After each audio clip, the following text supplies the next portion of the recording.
One of the questions I get asked most about restoring the manor is whether we find anything under floorboards, behind walls, any interesting treasures. And this week has been just so cold and snowy that I've been working on inside projects, and one of the projects I've been working on is getting a little bit more organized, and I came across the box that I've been using to keep all the things that we find. So every time we find something in the house, I put it in a box, and I'm going to come back to it. And so I've pulled out the box, and this week I've been digging through to see what we found, and sadly we have not found any treasure yet.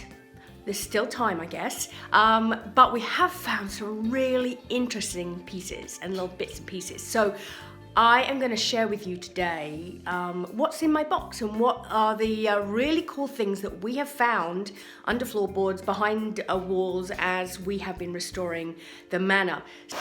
So this is the box that I've been keeping all the little things that we find as we've been doing our restoration and renovation. And so I dug it out this week, and I'd actually forgotten I had some of these things. So what's so interesting I find is that when we find these little pieces, it starts to tell the story of the manor and its history, which I love. So, for example, this piece here is actually a piece of wood that we found under one of the floorboards, and it had been nailed in under the floorboard. You can see this is actually a piece of the floorboard here, and then they used this piece of wood. But what I love about it is it's got the boneless codfish. So it's obviously an old crate that was used back in the day in the fish market, but they needed wood. So they used it as part of the floor, which I think is, I just love that. So there's that piece. Obviously, I've got a piece of coal. Now, when we moved in, we actually found that there's still coal down in the basement. And originally, this end of the house was had coal heating. So the chimneys were all built for coal. And so there's still coal downstairs in the basement that is from, how old is it? I don't know. But it makes me wonder, and it's one of the things we've seen on a lot of the old wallpaper is the old soot. And you just imagine living in the house with that amount of soot that comes out of the stoves and the open fires. It must have been a very different atmosphere, and probably not very clean. But what else have I got in here? Oh, my two huge nails. Now, it's one thing we find tons and tons and tons of is the square-headed nails in this house, because obviously back in the day that's what they used. But I kept these two just because they're so huge, and again, it just really reminds me of the materials that were used back when the house was originally built back in the 1800s. And it makes me wonder, who was the tradesperson who actually built the house and nailed in these nails. But they're pretty substantial, so they're kind of cool. Oh, this is one of my favorites. Now these we actually found behind walls, and the first is these little match boxes. And they're called Eddie's Matches, so obviously that's the brand that we used at the time, whoever was living it. I love the little slogans on these little things. It says, non-poisonous strike anywhere. But we've got two of these, and they're not in great shape, but they're in good shape. And again, it reminds me and makes me think about who was the person that used these matches. And obviously they just tossed them. They were found as we were clearing up debris behind the walls and in the floor. But there's a story to these, and the interesting thing is we'll never know the true story, but it definitely gives you an opportunity to kind of imagine what the story was. And then I think this is probably my absolute favorite. This is a Gillette blue blade, and we actually found this in the wall of the bathroom behind the wall. and it still has its original packaging. You open the little package up, and inside is a Gillette blade, still in its original packaging, which I just think is fantastic. So I can just imagine a gentleman getting ready to go to work or to church or something, shaving at the mirror in the bathroom. Somehow one of his blades has slipped down the back and into the wall, and we now have one of those for our cabinet of curiosities, which I love. We also find lots of bottles. Now we find bottles outside, we find bottles inside, but we found a lot of bottles under the floorboards in the attic. So obviously someone was enjoying a few drinks upstairs, and this is a Gordon's gin one. We have lots and lots of different bottles. I think a lot of them are stored upstairs in the attic right now, brandy and all sorts of things. My absolute favorite has to be this one, and this actually came from the corner drugstore, and it's Dr. Hurtle, and it's for John Smith. Now we know it's not the John Smith son of Sir Albert Smith. There was another John Smith who actually lived here later, and this is actually was his bottle, his medicine bottle, and it says take 2 tablespoons full in water before meals. And interestingly enough, I actually posted a photo of this bottle on, I think it was our Instagram, Facebook, a while back when we first found it. And Dr. Hurtle's granddaughter messaged us and said that was my grandfather who was the doctor, and in the Sackville area, and I just love that. It's really nice to be able to see the history and discover some of the stories of the past and then how they connect to today. It's John Smith would have obviously been taking this and left the bottle behind. So that's got to be definitely one of my favorites.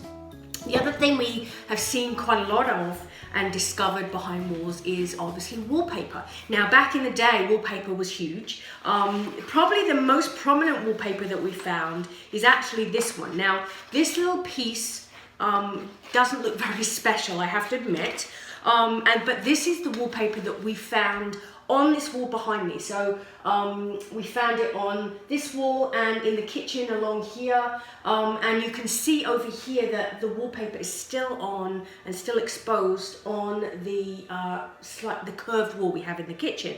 Now unfortunately the wallpaper was on plaster, and it had disintegrated to the point there was just no way I could get pieces off except for this one piece. And this piece actually came from this end of the kitchen, and it is definitely darker because they used to have their stove at this end, and you can see the remnants of the soot. Whereas on this end with the curved wall, it's definitely more the color of the original wallpaper. Either way, I am keeping these because it's just such a big part of the heritage and the story of the manor. We have taken some high definition photographs, and we are going to actually reproduce it either in like a picture form so I can actually frame it and put it in the kitchen, or maybe even wallpaper, I don't know, but so we can actually keep the pattern and the design because it is so beautiful. So we have the wallpaper that came from the kitchen, but we've also found some other wallpapers as well. This one here is really beautiful. Now this was upstairs in the hallway, and we can still see it in on the stairway up to the attic, but it's got this really beautiful yellow flower on it, and again we can see this in one of the bedrooms. So it obviously was kind of one of the bedrooms upstairs was decorated in this sometime back in the day. So I've managed to keep a couple of pieces of this, and actually I'm really pleased because this one actually shows the yellow flower beautifully. And then the third wallpaper that I've got that I've been able to keep is actually this one. And this one actually is much thicker wallpaper. It's got this really pretty blue flower on it. And again, I've just got these little pieces because that's all I was able to get off the wall because either was in such bad shape or the wall was plaster and I wasn't able to get any more off. But it gives me something to show what was in that room, and I love that. This was again in one of the bedrooms upstairs. We also found little bits of newspaper. So this newspaper isn't quite as old. This one's from 1937, and it's the Moncton Times and Transcript. And I just love reading the stories on these old newspapers. On the back side, it's got financial news. It's got the New York stocks. This side, it's got strangler assault by police, records shattered at trials. Just really interesting. So this little piece again came out of one of the bedrooms upstairs, and so I'm keeping that. And again, you know, you think back to the day and who was reading the newspaper, and you know, where did they sit? Perhaps they sat in the music room in front of the fire and were reading this newspaper. And then the final piece, or a couple of other things that we found, is underneath flooring.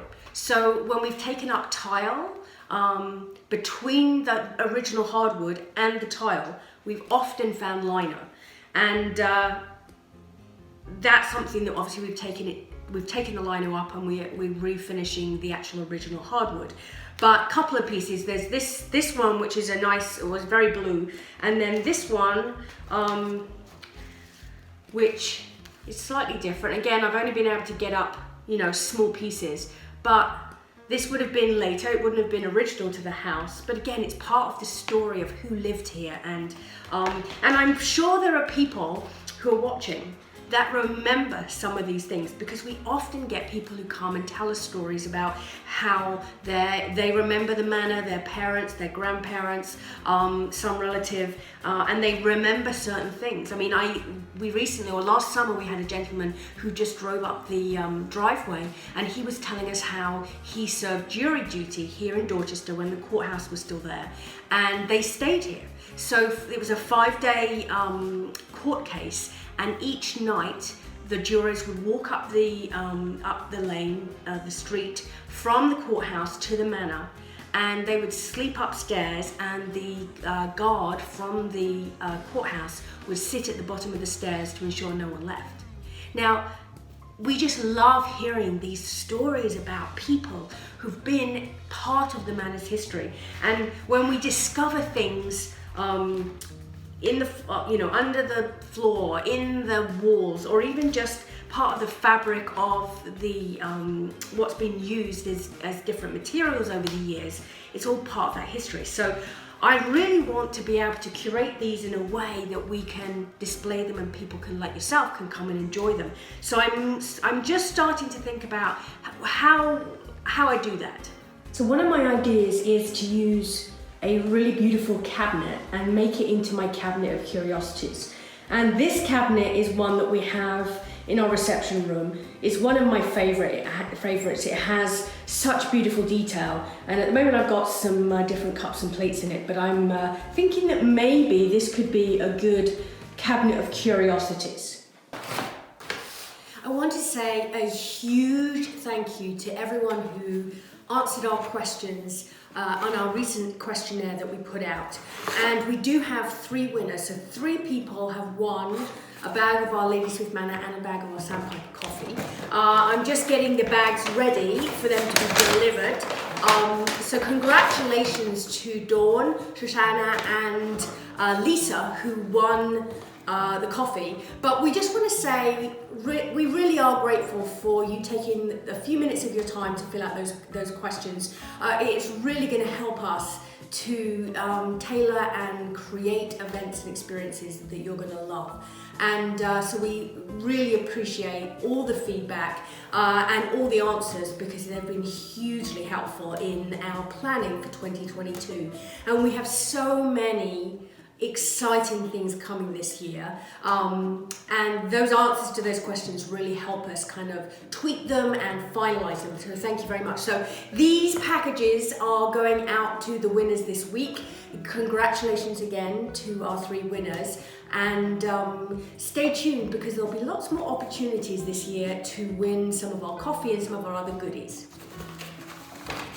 So what do you think? Do you think that my cabinet would be good for my curiosities, or do you think there's another way that I could display them that would be more enjoyable for people as they come round and see these items that tell the story of Ladysmith Manor?